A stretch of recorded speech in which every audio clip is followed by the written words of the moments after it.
teacher is, they have, it's like the whole accountability bit. I forget what it's called. I can't remember the technical term. So me as a researcher, I want to assess the effectiveness of a teacher, right? How effective are teachers for a particular grade, maybe even teaching a particular demographic set of students within society, what have you. So I want to make assessments of teacher performance. I think that, yeah, sort of performance, right? But I want to look at teachers specifically who are underperforming, right? So the teachers who, to even get more specific, good research is, in my terms, rather specific research. So not only do I want to assess teachers who had low performance, I want to assess teachers who had low performance and because of this low performance, or maybe other factors, decided to leave teaching. I no longer want to be a teacher. So I find these people, and you know, they were second year, third year, fourth year teachers. They had low performance and they quit being teachers. They quit being educators. Insofar as I'm assessing, I'm trying to access the narrative of these stories, of these teachers, I have to factor into account those who would be affected by this research paradigm. And the question is, think conceptually who might be affected. Well, would any students be affected? Well, obviously not, right? Students would not be affected by this research because she or he has no longer connection to students. What if I were interviewing teachers who still were teaching but had poor yearly assessments? Could my interview potentially influence the teacher's interaction with her current students? Absolutely it could, right? My relationship between the participant and any individual or any organization outside of and this is the key point, right? Any organization also outside of the direct research can be a directly affected third party. So, could it be the case for, and this is where it's sort of more abstract, but you can watch the video a few times and it's hard to communicate this stuff. It's even harder to try and teach it. But there is a sense in which the children will no longer be affected, so I don't have to worry about students being affected by my discourse with the teacher. But could the school board be affected? Absolutely. Because the teacher, after my interview, might think to herself, well, yeah, you know, I never really thought about that. That's not fair. The way in which they assessed me wasn't fair, and it was all their fault, and, you know, I had to relive my story and tell this story again to this qualitative methods researcher, and I recognized that this whole idea of performance-based initiatives is itself arbitrary, and I'm biased here. I am bracketing my bias here. Now, this whole idea of performance-based initiative is self-arbitrary, and the modes in which they assess my performance based on students, despite the fact that I didn't have enough resources in order to teach the students, wasn't fair, and thus the review board and the school board and the district created undue environmental stressors that led me to eventually leave. Hey, I want to sue the review board.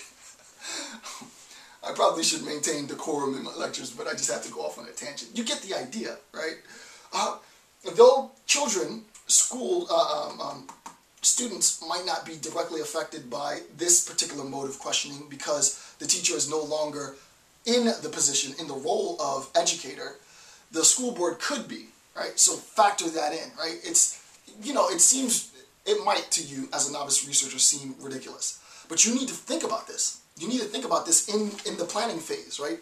More than the lit review, more than the methodological approach, more than your research questions and your findings and the way you're going to bracket and code and blah, blah, blah, blah, blah, is what are the interpersonal and organizational relationships between my participant and the external world outside of my research.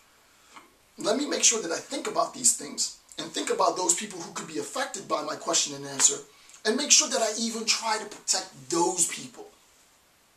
Those people who are most likely to be affected by my research, and those people who probably won't be affected by my research, or indirectly affected by my research.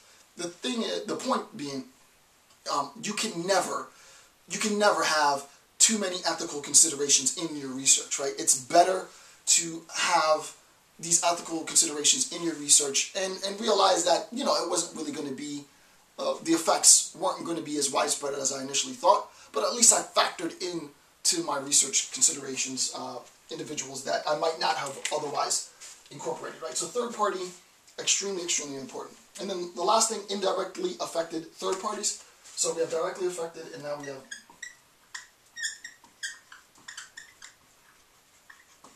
indirectly affected third parties, individuals or organizations that may be adversely affected by the research but cannot be identified beforehand.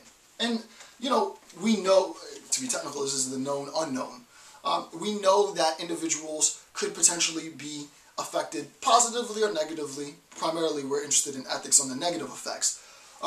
Individuals, institutions, organizations could be negatively affected by my research with this participant, but I just can't conceptualize who they are. I try as much as I possibly can to think about who they might be.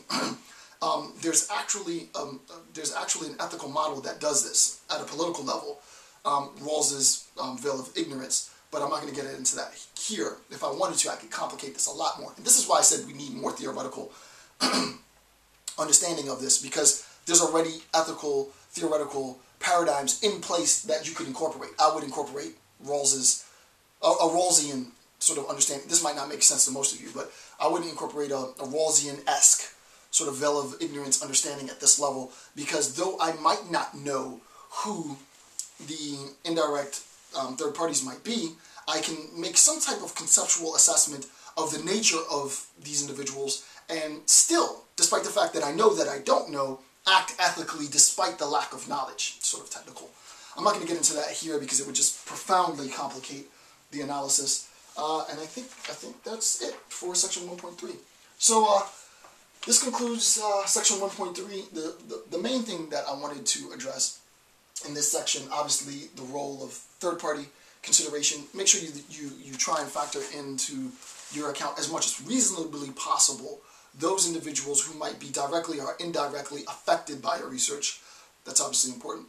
The other point that I wanted to address, and you know, this has been a rather long section conceptually, is a recognition of the conceptual complexity in relating the findings and the relationship between the indirect access to the life story of the participant, right? We are gaining access to the life story of our participants, and insofar as we have access, the individuals allowing us access, we have to take great care in how we both access that information and report that information as far as ethical considerations. So this concludes section 1.3 of my analysis into ethics and qualitative methods research. I want to thank you for taking the time to watch my videos. I'm Dr. Jason J. Campbell. Have a good day.